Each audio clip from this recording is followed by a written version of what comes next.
శ్రీ విష్ణు పురాణంలో శ్రీ పరాశర మహర్షి అనుగ్రహించినటువంటి అవతారముల యొక్క రహస్య జ్ఞానాన్ని మనకి కలిగిస్తున్నారు డాక్టర్ రంగరామానుజాచార్య స్వామి. అందులో ఈ భూమికి ఒక ఉనికి ఏర్పడేటట్లుగా దీనిని కాపాడినటువంటి స్వామి భగవంతుడి యొక్క మొదటి అవతారం వరాహ అవతారం, జ్ఞానపిరాన్ అని మన పెద్దలు ఆ స్వామిని ఆరాధన చేశారు. మనకు కావలసినటువంటి ఆచరణనంతటిని కూడా నేర్పిన మహనీయుడు ఆయన ఆ అవతారంలో. అందుకే ఆయన యజ్ఞ వరాహ స్వామి అని అంటారు. ఆ స్వామి యొక్క అవతార విశేషాలని, ఆయన యొక్క అవతారానికి వెనక ఉండేటటువంటి రహస్యాలని మనకి స్వామి అనుగ్రహిస్తున్నారు. దానిని మనకి ఈ పూట కూడా ప్రసాదించవలసిందిగా వారిని ప్రార్థన చేస్తున్నాం. శ్రీరంగపతిం తుంగశేషపర్యంకశాయినం శనైర్నిద్రనేత్రాబ్జ ప్రణీతాశేషచేతనం అప్రాకృతే దివ్యధామ్ని శ్రీమాతృపరిషేవితం పుండరీకాయతదృశం సంశయేధి విదీప్తయే తత్వేన యశ్చిదతిజీశ్వర తస్వభావ భోగాపవర్గతదుపాయగతిరుదారః సందర్శయన్నిరమమీత పురాణరత్నం తస్మై నమో మునివరాయ పరాశరాయ.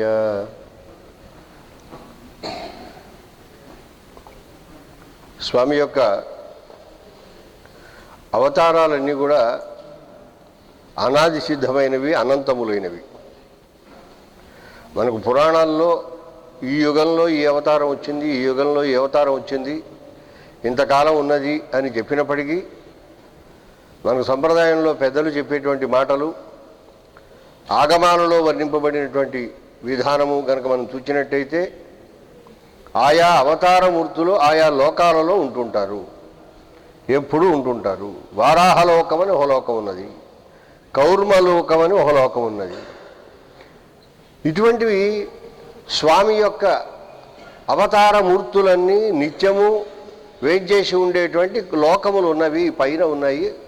అవి పుణ్యాత్ములైనటువంటి వారు, ఆ మూర్తిని ఉపాసించేవారు ఎవరైతే ఉన్నారో వారికి ఆ మూర్తులు సాక్షాత్కరిస్తాయి. దాన్ని తత్క్రతున్యాయము అని కూడా అంటుంటారు మన వాళ్ళు. తత్క్రతున్యాయం అంటే మరి అందరికీ ఒకే రూపం అనుభవంలో వచ్చేటట్టయితే ఈ తత్క్రతున్యాయం ఏమైపోవాలి? అందువల్ల ఇక్కడ ఏ రకమైన ఉపాసనం చేస్తే, ఏ ఫలమును ఆశించి ఉపాసన చేస్తే ఆ రకమైనటువంటి ఫలము, ఆ రకమైనటువంటి రూపము యొక్క అనుభవం కలుగుతుంది. ఈ పురాణాల్లో కూడా మనకు చెప్పబడినటువంటివి అనంతములైనటువంటివి. అందుకే వైకుంఠం అంటే ఒకటి కాదండి, వైకుంఠములు అనేకములైనటువంటి వైకుంఠములు ఉన్నవి. ఆ త్రిపాద్విభూతి అని చెప్పబడేది ఏదైతే ఉందో అదంతా పరమవ్యోమం అని చెప్పబడేది స్వామి యొక్క అనంత కళ్యాణ గుణ వైభవాన్ని చాటేటువంటి అనంతమూర్తులకు ఆస్పదమైనటువంటి స్థానము. అందువల్ల అక్కడ ఆ ఉండేటువంటి స్వామిని, అందుకే మనకు ఒక తోట చెబుతారు, రామ ఉపాసన చేసిన వారు రామలోకం పెడతారట. రామలోకం ఉంటుందన్నమాట. అలాగే నృసింహోపాసన చేసిన వారు నృసింహలోకానికి పెడతారట. మనకి కూర్మాదీన్ దివ్యలోకాన్ని చెప్పి కూర్మ ఆదీన్ అనటంతో ఇవన్నీ ఉన్నాయన్నమాట అనంత. అలాగే పద్మనాభుడు, పాతాళశయనుడు, ఇంకొకరు కేశవుడు, నారాయణుడు, మాధవుడు, ఇటువంటి మనకు దాదాపు 43-44 వైభవ మూర్తులు మనకు లక్ష్మీతంత్రం నిరూపించి చెబుతుంది.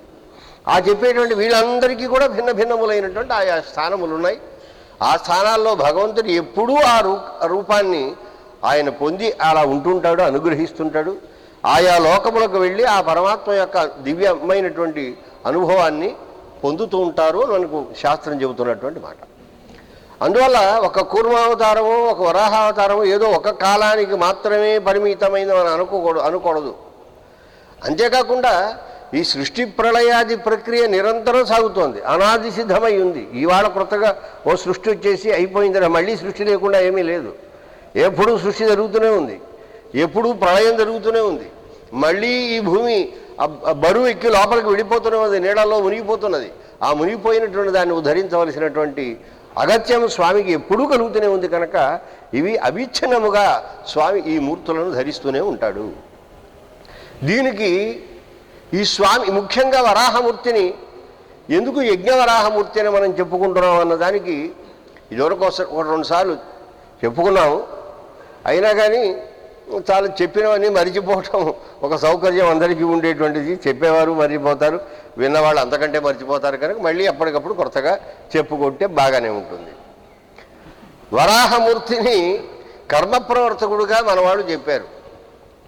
కర్మప్రవర్తనం అనేటువంటిది మనకి పంచమహాయజ్ఞములని చెబుతుంటాడు. మనిషి 5 రకాల కర్మలు చేయాలి, ప్రతిరోజు చేయాలి. ఏదో రూపంతో చేస్తూ ఉండాలి.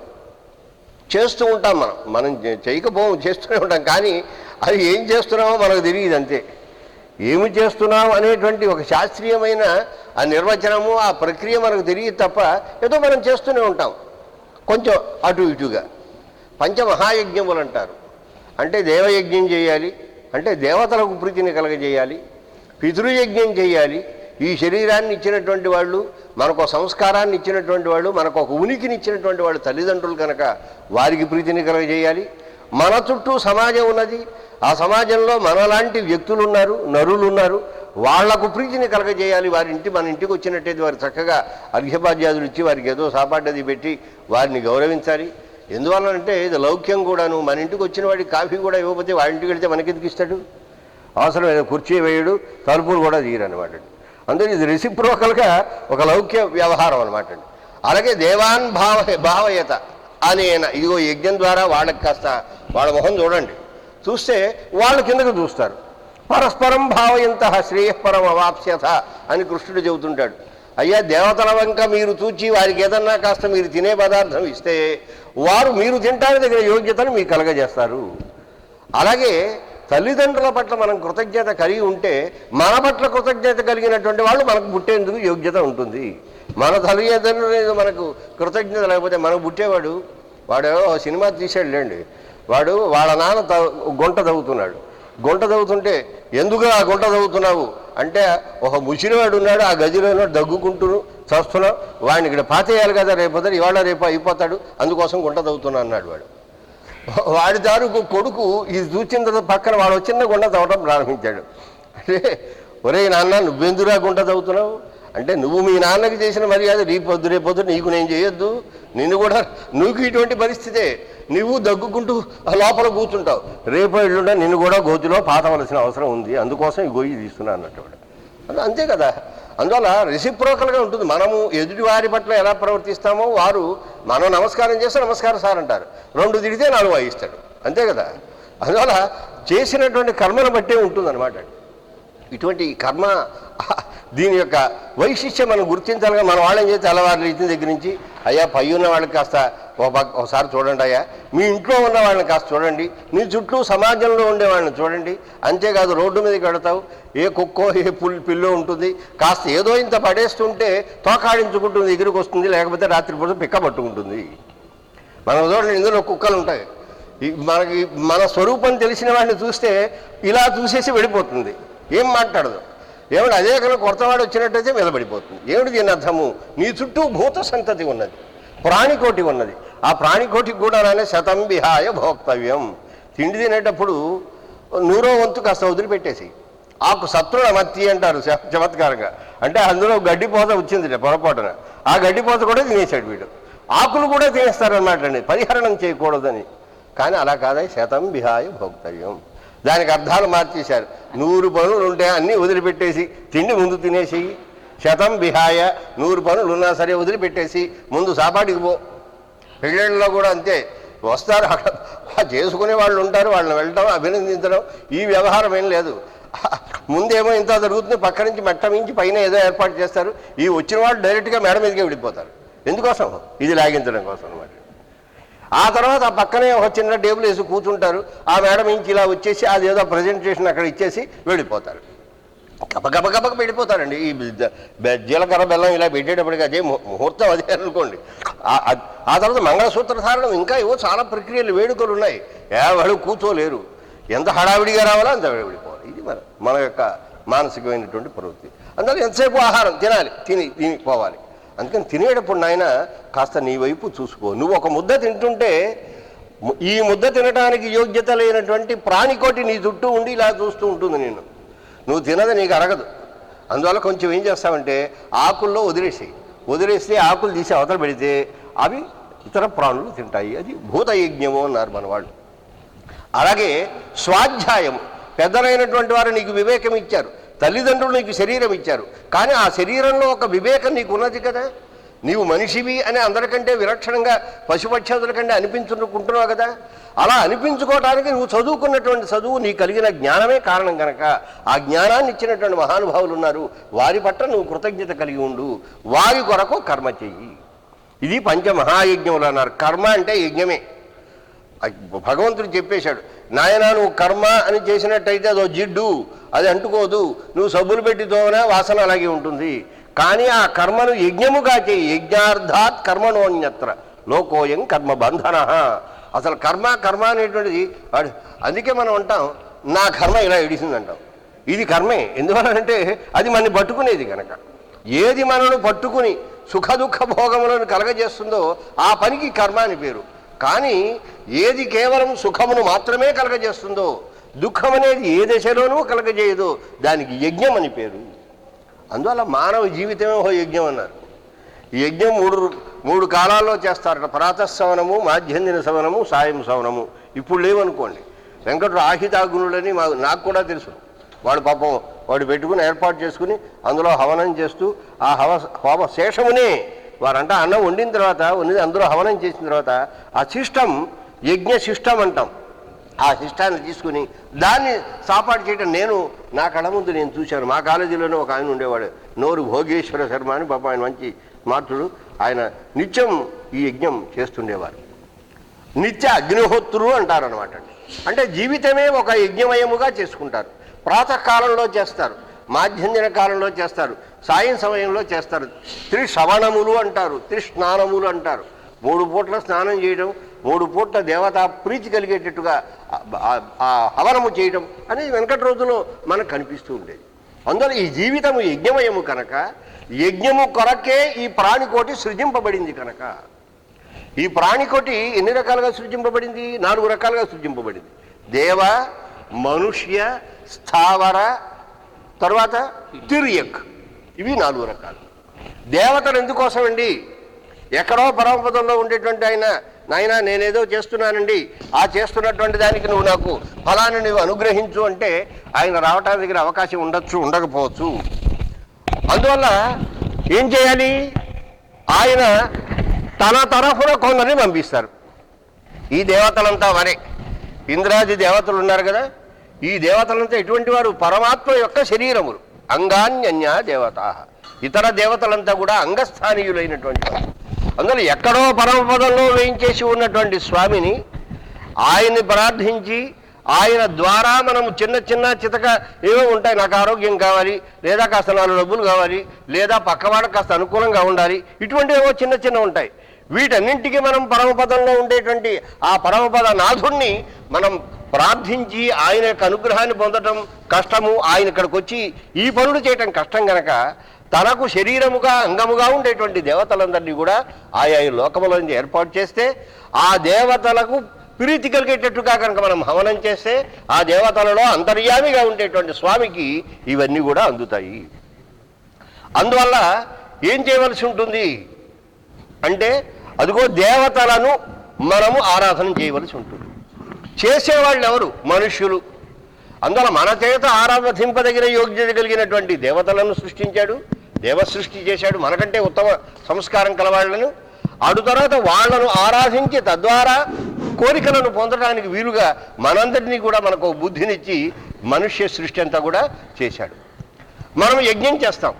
యజ్ఞం చేయాలంటే యజ్ఞములో అనేకములైనటువంటి సంభారాలు కావాలి. కొన్ని యజ్ఞములలో మనకు పశువులలోంచి తయారైనటువంటి పశవ్యం అంటారు, పశువు ద్వారా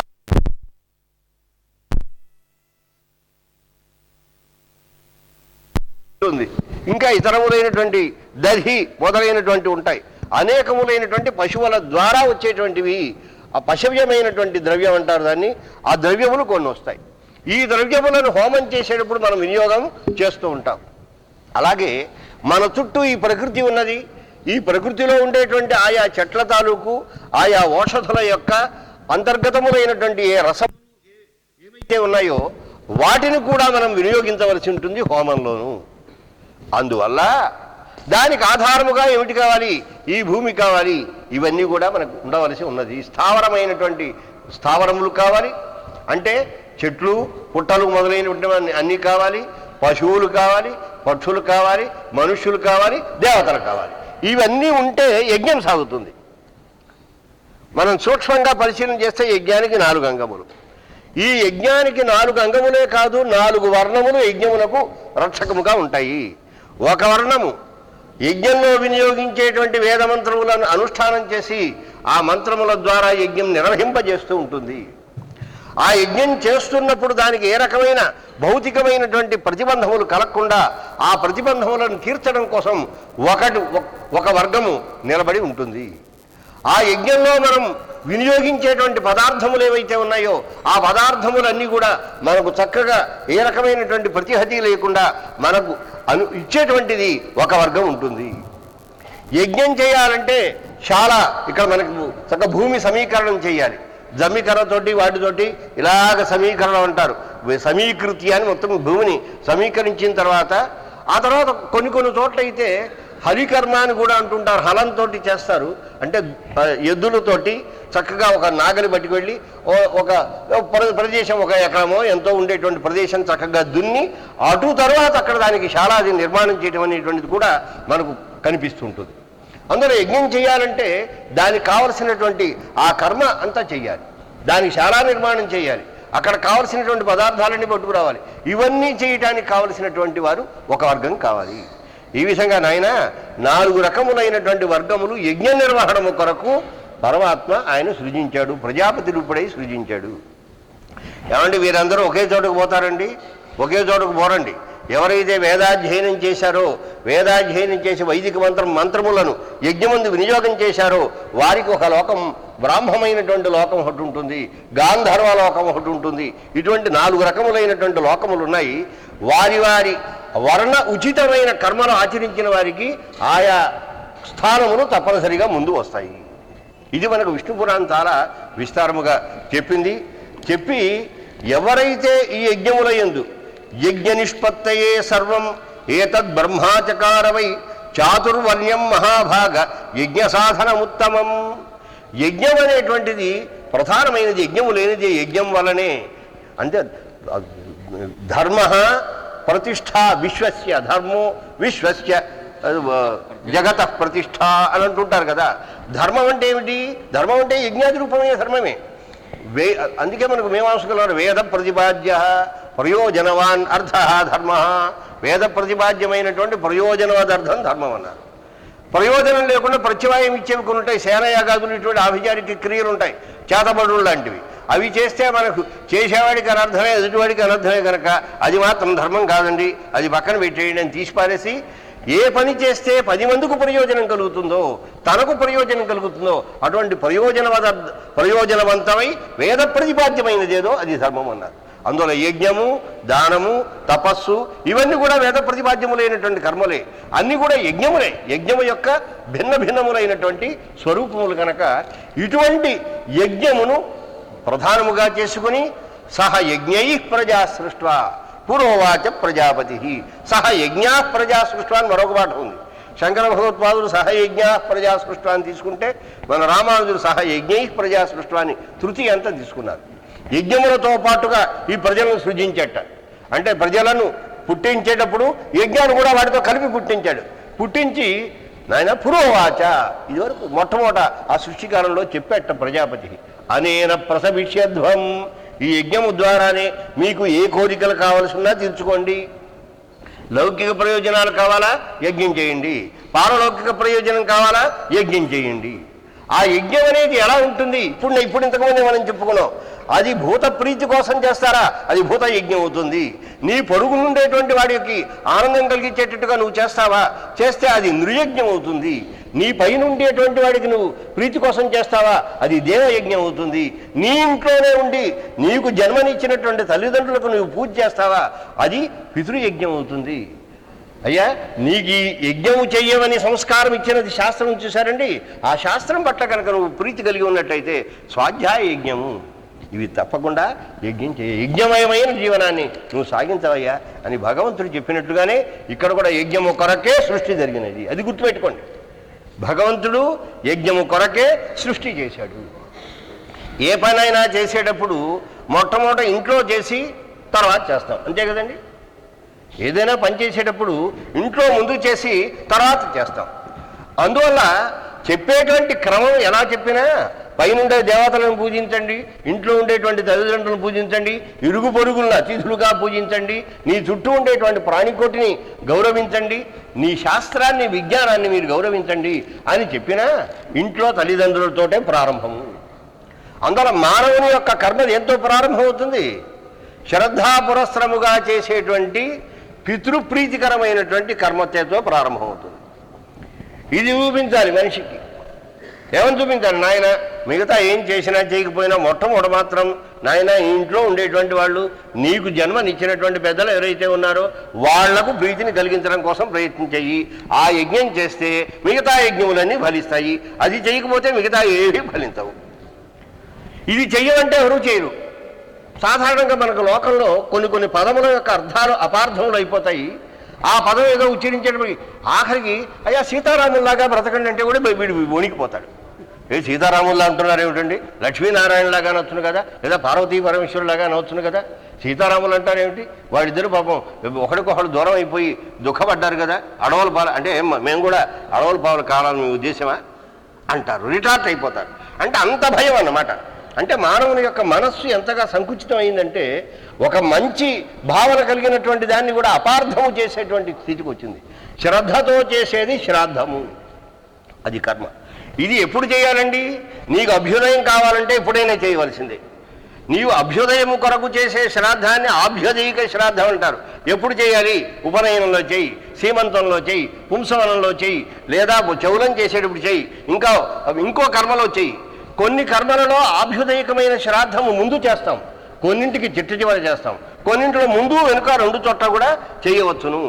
నాయన ఈ ఆభ్యుదయకమైన శ్రాద్ధం అనేది నువ్వు చేయకపోతే, పితృప్రీతికరమైనటువంటి కృత్యం నీకు చేయకపోతే నీ కుటుంబము నిలబడదు. చాలామంది గుర్తించండి, పిల్లలు పుట్టడం లేదండి, ఎన్నాళ్ళైనా ఏం లేదండి, ఒంటికాయ సొంటు కొమ్ముల్లా కొంపలో తిరుగుతున్నారండి, డబ్బులు మాత్రం సంపాదిస్తాడు లక్షలు, ఏమీ కొంపలో ఉండదు. ఎందుకు ఉండదు అంటే నాయన నీ తల్లిదండ్రులు, నీకు జన్మ ఇచ్చిన తల్లిదండ్రుల పట్ల నీవు కృతజ్ఞత లేకపోవటం చేత, పితృప్రీతిని కలిగించకపోవటం చేత ఆ అప్రీతి నీకేమిటవుతుంది? ఇది ప్రతిబంధిస్తుంది. అందువల్ల శ్రాద్ధం ఎందుకు పెట్టాలంటే మన పిల్లలు క్షేమంగా ఉండాలి, వాళ్ళు మనలాగే చక్కగా ఉద్యోగాలు చేసుకుంటూ డబ్బులు సంపాదించుకుంటూ వాళ్ళు కూడా మనలాగే మన నలుగురు సంతానాన్ని కని ఈ సామాజిక జీవనాన్ని సాగించాలి. అలా సాగించాలంటే పితృప్రీతికరమైన కృత్యము చేయక తప్పదు. ఇది మరి తాను చేస్తేనే కదా చేస్తాడు, నేనే కదా చెప్పుకుని పెద్దవాళ్ళు చేస్తే మనం చేస్తాం. వారు చెప్పక్కర్లా, ఇది చేయుడు అని చెప్పక్కర్లేదు. వారు చేస్తే వారిని అనుసరించేస్తామంతే. మన యొక్క లక్షణం అది. యద్యదాచరతి శ్రేష్ఠ తత్తదేవ ఇతరో జన. అందుకని వరాహమూర్తి తాను ఆవిర్భవించాడు, భూమిని ఎత్తాడు. ఎత్తిన భూమి మీద ఉండేటువంటి ఆ నీటినంతటిని ఇటువంటి తొలగించాడు. అది భూమి సమంగా అయింది. అయిన తర్వాత మొట్టమొదటిగా ఏం చేశాడు? తన దంతముల యందు ఇరిగించుకున్నటువంటి ఒక పిండమును వెలుపలికి తీశాడు. ఆ పిండములను తీసి తన శరీరంలో ఉండేటువంటి రోమములను దర్భలుగా చేసి ఆ బల్లపరుపు అలా ఉంచినటువంటి ఆ భూమి మీద ఆ దర్భలను, అంటే తన రోమములనే దర్భలుగా ఏర్పరిచి తన దంతముల యందు ఇరిగించుకున్నటువంటి ఒక పిండాన్ని దాని మీద పెట్టాడు. తానే యజమానుడయ్యాడు, తానే యజ్ఞ సంరక్షకుడైనటువంటి మహావిష్ణువు. అందుకే శ్రాద్ధ సంరక్షక ఈ మహావిష్ణురాజ్ఞ అంటున్నాం. మిగతా చోట అక్కడ మాత్రం శ్రాద్ధ సంరక్షక అంటాం. ఎందువల్ల అంటే ఈ శ్రాద్ధం అనేటువంటి కర్మ అన్ని కర్మలకు ముందు, అన్ని యజ్ఞములకు ముందు చేయవలసినటువంటి యజ్ఞం పితృయజ్ఞం గనక దానిని ఆయన చూపించాడు. చూపించి తానే విష్ణు స్వరూపుడయ్యాడు, తానే పితృస్వరూపుడయ్యాడు, తానే యజమానుడయ్యాడు. వెంటనే ఆ శ్రాద్ధ ప్రక్రియను తాను చేశాట. ఎవరు? వరాహస్వామి. అందువల్ల ఆయన ఏమని పిలిచాము? యజ్ఞ వరాహ. ఎందుకంటే కూర్మావతారంలో ఆ పని చేయలేదు, రామావతారంలో చేయలే. వారి తండ్రి గారికి ఏదో తర్వాత పెట్టుకున్నారు అనుకోండి, అది వేరే విషయం. అది ఏమండి కృష్ణావతారంలో చేయలే, ప్రారంభంలో ఇవేవి ఏ అవతారంలో చేశారు స్వామి? తాను అవతరిస్తూనే భూమి సముద్ధరణం చేస్తూనే శ్రాద్ధం అనేటువంటి పితృప్రీతికరమైన కృత్యం చేసి నాన్న యజ్ఞం దీంతోటే ప్రారంభము. నీ కృతజ్ఞతాపూర్వకమైన కర్మ ఎక్కడి నుంచి ప్రారంభం? నీ ఇంట్లోనే ప్రారంభం అవుతుంది అని చేసి చూపించాడు. కనుక ఆయనకి ఏమైనా పేరు పెట్టాం?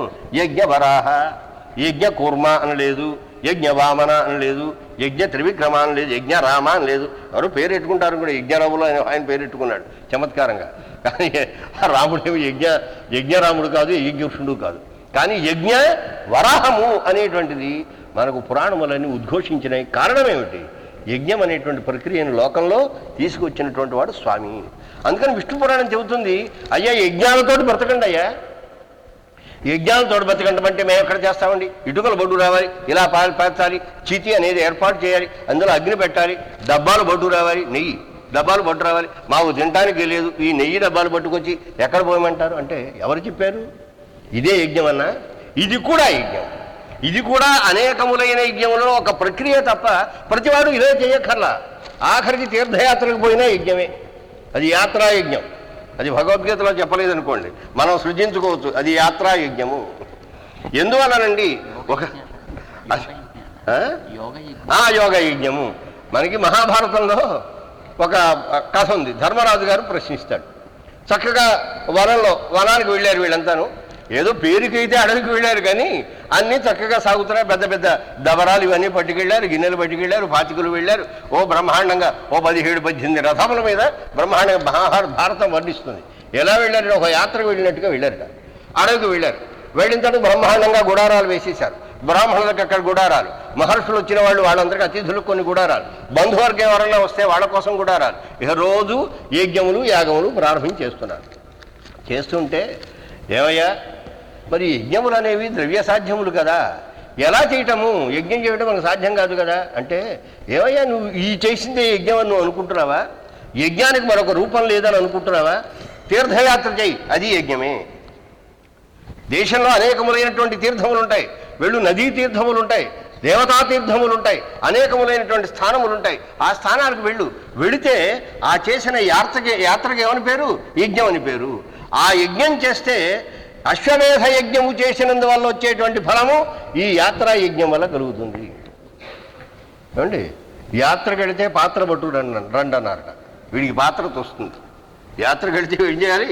పాత్ర పట్టు రండి. అక్కడ ఉంటాయి, అందుకే చెంబులు గింగలు అమ్ముతుంటారు. మనం వెళితే ఒక రాగి చెంబు పట్టుకొస్తే తిడతారనుకోండి ఇంట్లో, ఎప్పుడు పట్టుకొస్తుంటే ఈ రాగి చెంబులు ఎక్కడ పెట్టుకోవాలి నెత్తి మీద అని. కానీ ఒక పాత్రను తెచ్చుకోవాలి. ఎందుకంటే సపాత్రి అంటారు. పాత్రత లేదండి, వీడికి పాత్రత లేదంటారు. పాత్రత ఏమిటి? ఎప్పుడో ఒక పాత్ర ఉండాలట, జలంతో పాత్ర ఉండాలట పక్కన. పెద్దలైన వారు, శిష్యులైన వాళ్ళు మీరు గమనించండి, వాళ్ళకి అసలు వేదన చదువుకున్న వాళ్ళు ఏం చేయాలి? తప్పనిసరిగా జలపాత్ర ఉంటుందన్నమాట. ఉపస్పృశ్య, అంటే నీటిని స్పృశించాలి, అంటే నీటిని స్పృశించాలి. ఇలా అనుకుంటాడు. ఎంత వెర్రివాళ్ళలా కనపడతారు మనకు. వాళ్ళని చూస్తే, వాళ్ళ చేష్టలను చూస్తే ఏంటంటే మహా ఛాదస్తులా ఉన్నారండి అనిపిస్తుంది. అది పాత్రత. ఇటువంటి పాత్రత మనకు కలుగుతుంది. ఇటువంటి యజ్ఞం గురించి చెప్పి, నాయన నిష్పాద్యంతే నరై యజ్ఞై ఆప్యాయితా దేవా వృక్షుత్సర్గేణ వై ప్రజా ఆప్యాయంతే ధర్మజ్ఞ యజ్ఞా కళ్యాణహేతవ. అసలు సృష్టికి యజ్ఞానికి లింకు పెట్టాడు మహానుభావుడు పరాశరుడు. పెట్టి యజ్ఞా కళ్యాణహేతవ. యజ్ఞములు ఏమిటి అంటే పూజతో చేసే పని. యజ్ఞం అన్నదానికి అర్థమేమిటి? పూజతో చేసేటువంటి పని. దేవ పూజాయమన్నారు అనుకోండి. దేవ అనే శబ్దాన్ని కూడా కొంచెం ఫ్లెక్సిబుల్గా తీసుకోవచ్చు. అంటే ప్రకాశశీలులైన వారు ఎవరైతే ఉన్నారో, మనము ఆరాధింపదగిన యోగ్యత గల వారు ఎవరైతే ఉన్నారో వారికి చేసేటువంటి పూజ ఏదైతే ఉందో దానికి ఎవరి పేరు? యజ్ఞం అని పేరు. ఇదేనయ్యా నీ యొక్క జీవితము. అందువల్ల యజ్ఞా కళ్యాణహేతవ. అందువల్ల యజ్ఞై ఆప్యాయితా దేవా పురుషుత్సర్గేణ వై ప్రజా ఆప్యాయంతే ధర్మజ్ఞ ప్రజా యజ్ఞా కళ్యాణ హేతవ. అందువల్ల ఆ పైన ఉండేటువంటి దేవతలు అనేటువంటి వాళ్ళు యజ్ఞంలో ద్వారా ప్రీతిని పొందితే వారు చక్కగా మనందరినీ కూడా వృష్టిని కురిపించి అన్నమునిచ్చి మనందరికీ ఆనందాన్ని కలుగజేస్తారయ్యా అని ప్రారంభించి యజ్ఞ ప్రక్రియ గురించి చెప్పి ఇది చాలా అవసరము చెయ్యాలి. ఉత్తమ సంస్కారం కలవాళ్ళు యజ్ఞం చేస్తారు, దుష్ట సంస్కారం కలవాళ్ళు యజ్ఞం చేయరు. అందుకే పాపం పుణ్యం ఇది మనం రేపటి రోజున కొంచెం మనం విస్తారంగా చెప్పుకోవాల్సినటువంటి విషయం ఉన్నది. వెనుకటి కాలంలో పాపం ఒకటే ఉన్నది, ధర్మం ఒకటే ఉంది, అధర్మం లేదు. నా రాజ్యం నచ రాజాసీత్ నా దాండ్య నహి దాండిక కేవలేన ఇవ ధర్మేణ పాల్యంతే స్మ పరస్పరం. వెనకటి రోజుల్లో ఓ కాలేజీకి ప్రిన్సిపాల్ గారు లేరు, టీచర్లే ఉన్నారు. ఎవరి టైంకి వచ్చి వాళ్ళు చెప్పుకుంటున్నారు. వెనకటి రోజుల్లో ఆఫీసులు ఉన్నాయి, ఆఫీసులో హెడ్ ఆఫ్ ది డిపార్ట్మెంట్ ఎవడూ లేడు, ఆఫీసర్ లేడు. వాడు అడుగుతుని 10 నిమిషాలు లేటుగా వస్తే ఏదో దానికి ఏదో పంచి చేయించి లేటు వేసి అది వేసి ఆఖరికి వచ్చేటువంటి ఇంక్రిమెంట్ తగ్గించే ఈ రకమైనటువంటి దండం పుచ్చుకునేవాడు ఎవడూ లేడు. నా దాండ్య నచ దాండిక, దండింపబడేవాడు లేడు, దండించేవాడు లేట. మరి ఎలాగంటే కేవలైన ఇవ ధర్మేణ పాల్యంతే స్మ పరస్పరం. నా పని నేను చేయాలి, నీ పని నువ్వు చేయి. నీ పని చేయడానికి నీకు ఒక అదుపు అక్కర్లా, నా పని చేయడానికి నాకు ఒకటే అదుపు, నాకు అక్కర్లేదు. చెయ్యాలనే ప్రవృత్తితోటి మనం చెయ్యాలి అని చేస్తే అది కృతయుగంట. తర్వాత వాడు చేస్తున్న పని చాలా కంఫర్టబుల్గా ఉంది, చాలా బాగా ప్రయోజనవంతంగా ఉంది, అది మనం ఎందుకు చేయకూడదు అని బుద్ధిలో ఈ కర్మాచరణంలో వ్యత్యాసం వచ్చేటప్పటికల్లా పాపం అల్పం అసురుజత్ ప్రభు, ఆ భగవంతుడే పాపం అనేదాన్ని ఒకదాన్ని సృజించేట.